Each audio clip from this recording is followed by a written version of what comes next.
episode of Travelogue. Come along on a road trip around southern Yunnan's Honghe Prefecture, counting Southeast Asia as neighbors in their backyard. Witness the endless fascinating mix of culture, food and lifestyle.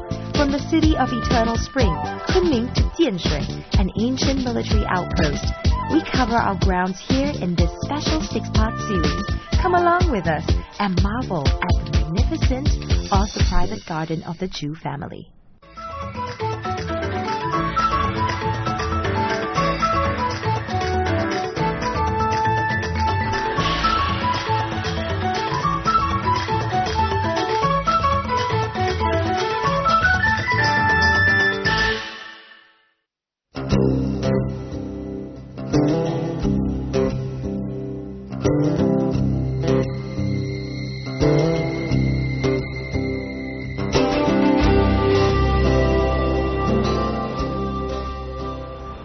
We've just arrived in Kunming. This is a travel hub for hotspots around Yunnan province. And you know what? It's well connected to the rest of China with daily flights from all major cities. But more importantly, Kunming offers great access to the rest of Yunnan. And if you've only got time to visit one city, well, you might want to make that the region in Kunming. That's because it gives you the bang for your buck in terms of landscape, culture and people. And on this episode, we'll be heading down south to Honghe. My name is Greta Georges and welcome to Travelogue. On this road trip, we plan to cover 10 counties and 3 cities in Honghe Prefecture in southern Yunnan province. On the list are Jianshui, Shiping, Honghe, Yuanyang, Luchun, Jingping and Hekou. After that, we'll head north towards Pingbian County, Geju City, Mengzi, Kaiyuan, Nile and Luxi. More than 3/4 of Honghe's terrain is mountainous, so it's a winding road trip. It'll be prudent to drive with caution for swift drivers with the key.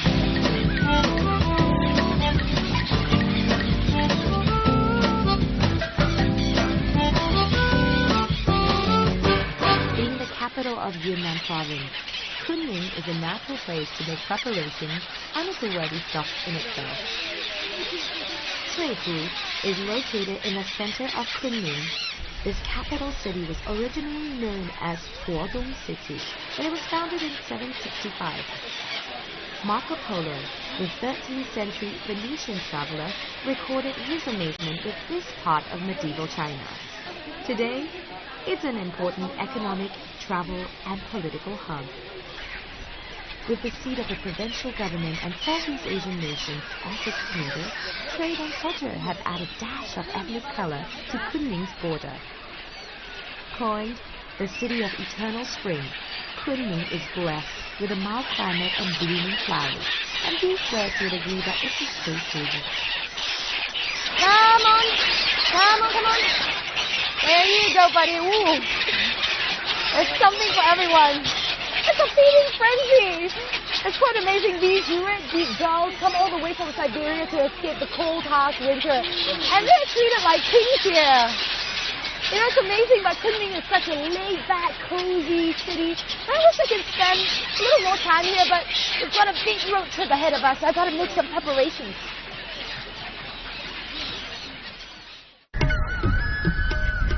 When it comes to accommodation, you're spoiled for choice in Kunming. Getting around is easy too, with 4 railway stations and rapidly developing highway transportation. But expect things to change. Development is on a roll in this region. Your guidebooks cannot be accurate, as China is changing so quickly. Be prepared to arm yourself with up-to-date information. For example, Kunming is moving its airport to a new location, while Honghe Prefecture is drawing up plans to build a new airport. So for now, the only way of getting there is via road. What happens if you just got off the plane in Kunming and don't have a plan? All packed up and nowhere to go? Well, this is Yunnan Tourism Service Center, and they've got all sorts of tour packages for your needs going off to major sites in Yunnan. But if you want to avoid the crowds, you can also rent a car and go off in a completely different direction. And that's exactly what we're going to do, because we're going to get our own ride and head off tomorrow morning. Super excited!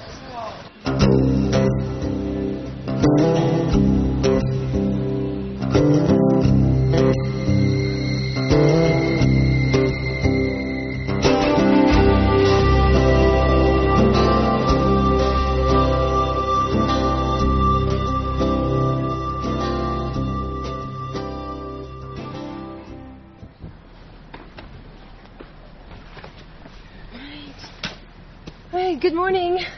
We're all set. All the bags are packed. Couldn't sleep well last night because I was so excited for the trip. But it's about a 3-hour drive to Jianshui. So hopefully I'll be able to rest my head. All right, cameraman, let's go. Our drive from Kunming will take us down south, passing Yuxi City to Honghe Prefecture in southern Yunnan province. The road conditions here are superb. You look outside, there are lots of lush green vegetation, and we seem to be surrounded by rolling hills and mountains, and some parts we're just meandering on the road, but it's pretty good because the roads seem to be well paved and kind of new as well. I'm not sure if it's me, but it seems to be getting hotter and hotter as we're going down south, so I'm quite looking forward to having some fun in the sun in Jianshui.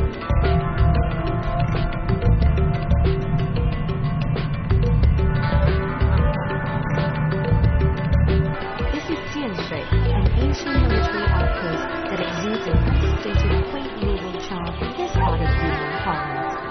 We reach our first stop just before lunchtime. The private garden of the Zhu family was built in 1905 and its mega-sized residential courtyard by the Zhu clan. This is a must-see site. It's a private garden of the Zhu family, and admission fee is 50 kuai. But if you stay here, which is a rare treat, they'll actually scrape the admissions fee. So it's settled, crew. We're going to stay here for the night. Let's go.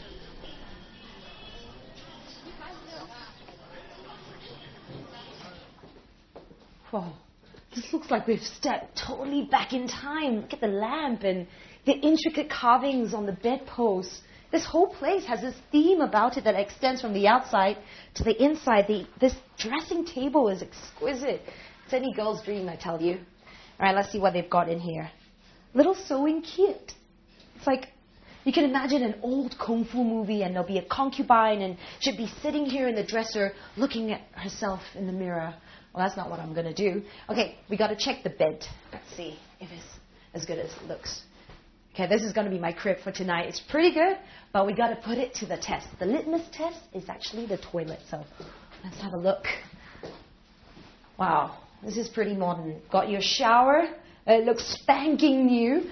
Toilet bowl that gleams, the light of it, and this porcelain basin is really, really quite something. I tell you, I think the Zhu family would never, in a million years, the ancestors would think that, their home could be converted into something like this. I'm really, really happy with this room. It's passed the inspection test.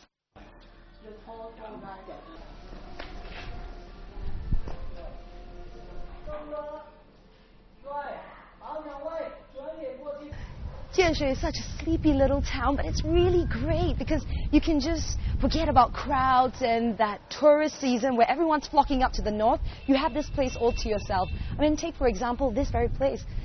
The garden is just spectacular with just the backdrop of this over 100 years old historical cultural relic. I mean, the government believed in it so much, they invested millions of yuan in this. And I believe it just keeps the spirit of Jianshui alive. The entire courtyard is about 20,000 square meters with 218 pavilions and towers with steep ridges. This natural historical album gives a snippet of the rise and fall of the mighty Zhu clan. It has even witnessed the revolution of 1911 in southern Yunnan. Local artisan shops flank the covered streets just outside the Zhu's family garden. You can find semi-precious stones and jewelry, local handicrafts, and Jianshui's famous earthenware. This city was one of the earliest to develop in southern Yunnan, and it's known for churning out scholars. The Han, Yi, and Dai people also called this place their home. I just got tickets to a local ethnic performance that happens every night here. That should be quite something. Now, this lively street is just outside the private garden of the Zhu family. I think it's getting around dinner time at this point. So before we head to the performance, we're going to be chow time. Come on, let's go. Before it's called Jianshui, this town was known as Huili, which means vast sea in Yi language. What are also vast are the options and varieties of local food fare. fresh produce is easily available, most just plucked from surrounding farmland.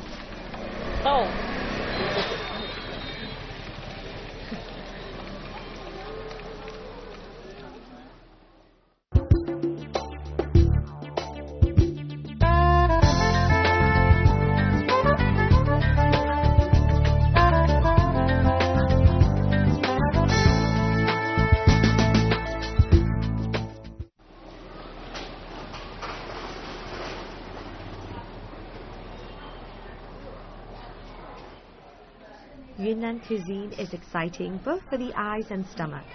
Home to a rich diversity of plants and 26 ethnic minorities, the proof is indeed in this melting pot. Southern Yunnan cooking retains the original flavor of the ingredients and goes easy on the sauces. We picked this restaurant for dinner as it's popular and convenient, just a short walk from the private garden of the Zhu family.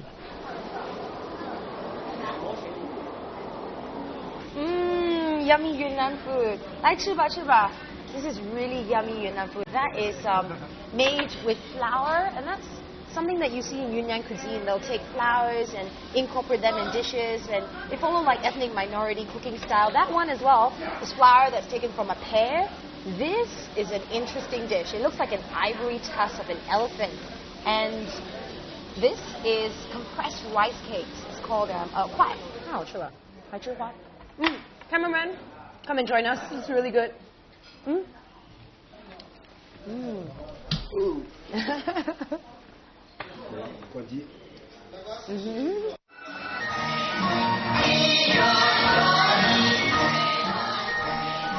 Stomach filled, we walked over to the local theatre to get our cultural fix. The ethnic minority dance showcase promises to be a spirited affair that is well worth your money.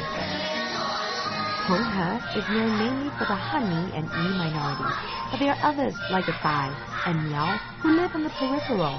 And this might be the first glimpse of their culture, but we're expecting to encounter more on the mountains where they live.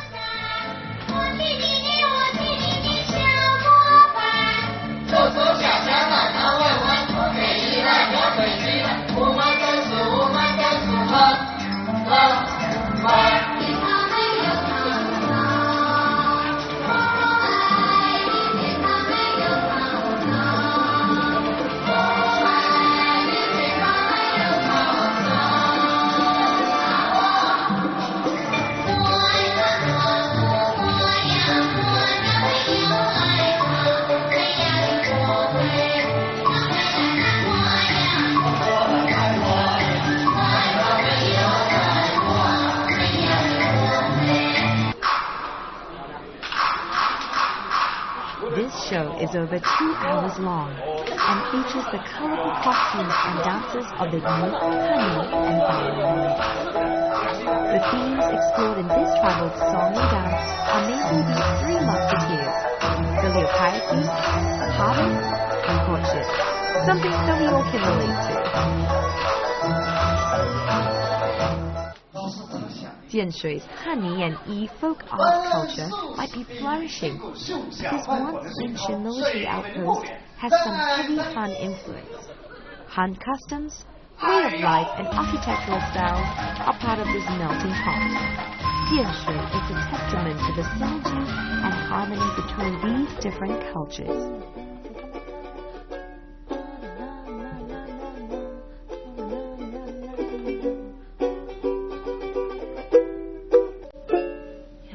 In this courtyard by myself. There's hardly anyone here. It's just so beautiful and just peaceful and quiet. I really enjoyed the performance today. You know, they sang about Jianshui's famous tofu and they were so proud about the rice wine and the boys were just jumping around. But most of all, they sang about love. I know people pine for love, ache for love, they yearn for it, and it's such a universal theme. I mean, if music and dance was a script to life, romance would definitely be the central theme. That's what I think it's all about. Love makes the world go round. And right now, I'm getting a little chilly. So I'm going to go to bed now. Good night.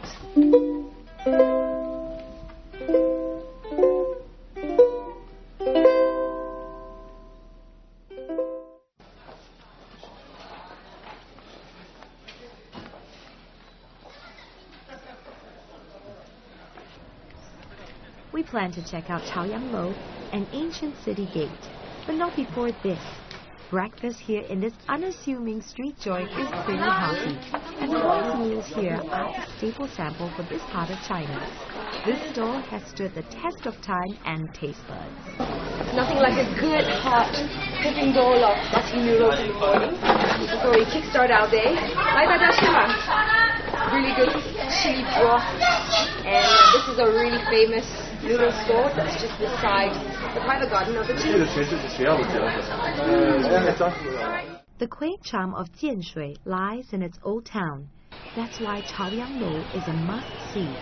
It was built in the Ming Dynasty during the reign of Hongwu Emperor between 1368 and 1398. This is Chaoyang Lo, and if you think about what Tiananmen is to Beijing, this is basically what Chaoyang Lo is to Jianshui. It's the very symbol and emblem of this place, and it's a reminder of its former glory as an ancient military town. But I love the vibe here today. I mean, if you come around, just locals are just doing their thing, you know, and bird watching and selling things and really enterprising. So if you do want to catch a glimpse of the hustle and bustle, this is highly recommended. There is an unexpected architectural synergy between Tiananmen and Chaoyang Lo. Apparently, the disciple of the architect who built Chaoyang Lo lent his hand to the construction of Tiananmen. Standing over 3 stories high, this was the original gate tower of Jianshui. Back in the olden days, the opening of this gate was a bit of an affair. 2 copper bells which hang on top of the 24-meter structure were sounded every morning to announce this occasion.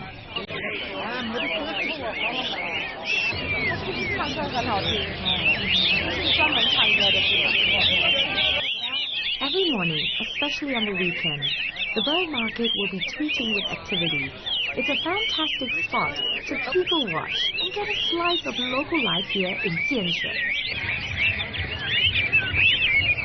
I guess boys would be boys. You know, in Spain they have bullfighting, and here, well, they've got bird fighting. The poor little fella. These worms are the very reason why these people are here. I know it's quite hard to believe that, but you see, birds love to feed on worms, and the people are here because they want to engage in bird watching and bird fighting sports. So there you have it. The unsung heroes, very unlikely heroes of Chaoyang Lo. 不会咬人的。不会。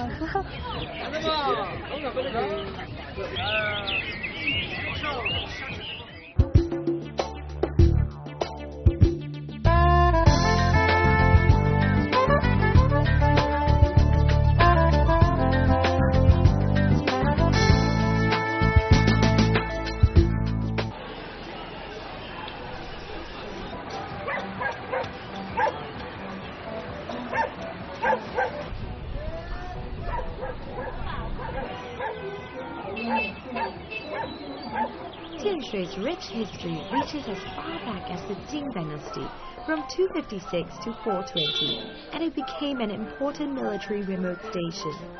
Strolling around this 1,000-year-old town gives you a good picture of how the olden days were like. This is the Confucius Temple, and it's situated at the north gate of Jianshui, and it's just a stone's throw from the private garden of the Chu's family. Now, it's massive inside, it's huge, only second to the one in Shandong. And if you're here, you should get the ticket that's 133 kuai, so you get to see the Swallow's Cave, the private garden, and this.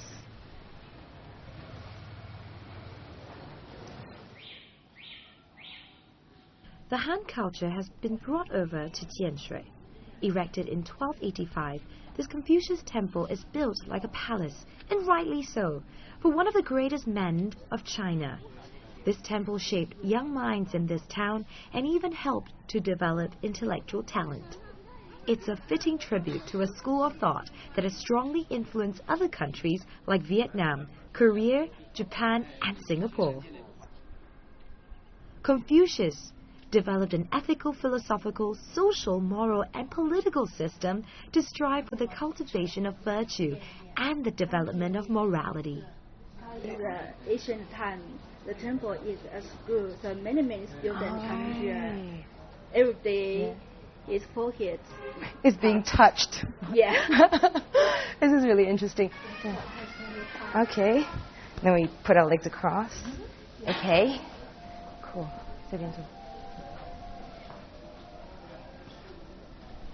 Oh, Lin Lin just told me that in the olden days they used to wear long robes and they had to gather up their robes before they crossed over the barrier, and they'll be put in this bowing position to show respect for Confucius. Isn't that clever? I thought you should know.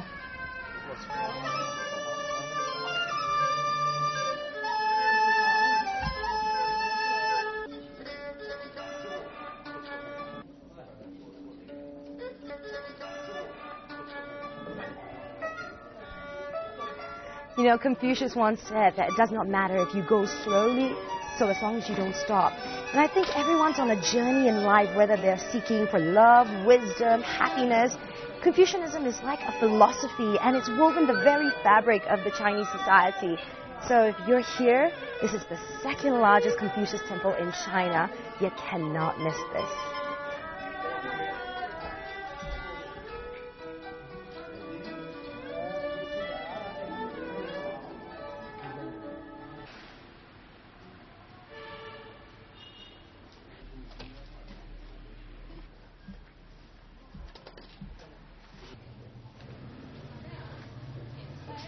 The fact that Jianshui retains much of its architectural style from the Ming Dynasty between the 14th and 17th century is a big draw for visitors.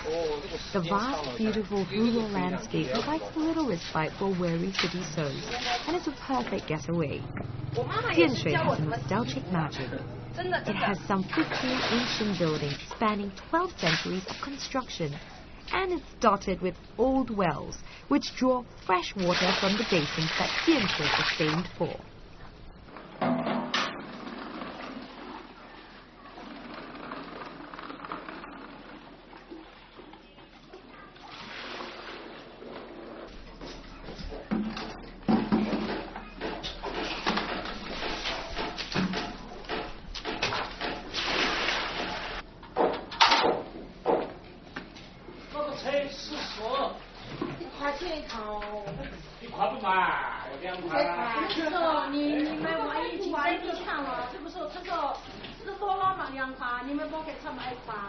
好，我试一下。哦，你要打水是不是？我可以喝对吧？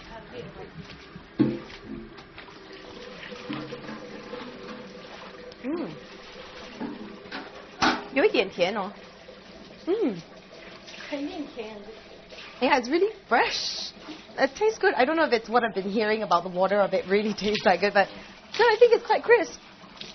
这不错，蛮渴的，可以倒多一点吗？你要收钱吗？不收钱的，对吧？好，本地不要你的钱。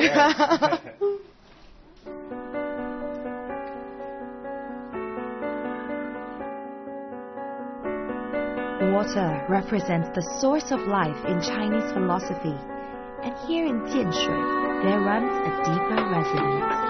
Locals here are mighty proud of the quality of their water. They would rather drink straight from the well than use the water from a convenient pipe in their homes. Such are the great lengths they will go to in order to savor their town's best treasure.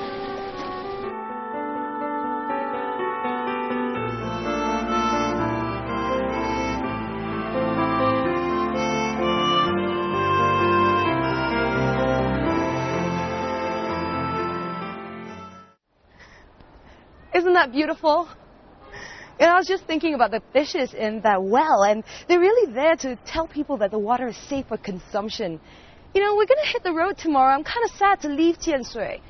But right now, all I want to do is head back to the accommodation and do some last-minute tour of the private garden, because I haven't seen it enough, you know? So I'm going to get back right now.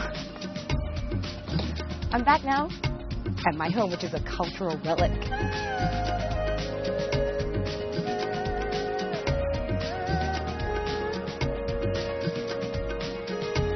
Catch the next episode of Travelogue as we visit the legendary Swallows Cave in Jianshui and continue our road trip along Honghe Prefecture.